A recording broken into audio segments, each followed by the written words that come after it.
ফিলিস্তিনের স্বাধীনতাকামী সশস্ত্র গোষ্ঠী হামাসকে সন্ত্রাসী সংগঠন হিসেবে তালিকাভুক্ত করেছে আর্জেন্টিনা।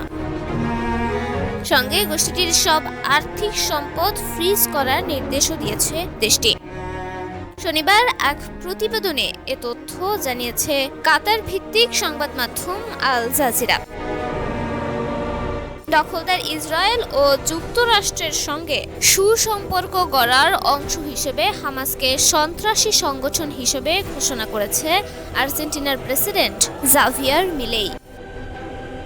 এ ব্যাপারে আর্জেন্টাইন প্রেসিডেন্টের দপ্তর থেকে একটি বিবৃতি দেওয়া হয়েছে। এতে বলা হয়েছে, গত বছরের ৭ অক্টোবর দখলদার ইসরায়েলের অবৈধ বস্তিতে হামাসের যোদ্ধাদের যে হামলা চলেছিল সেটির প্রেক্ষিতে হামাসকে সন্ত্রাসী সংগঠন হিসেবে তালিকাভুক্ত করা হয়েছে। তন্নি শিকদার, দৈনিক সকালের দুনিয়া।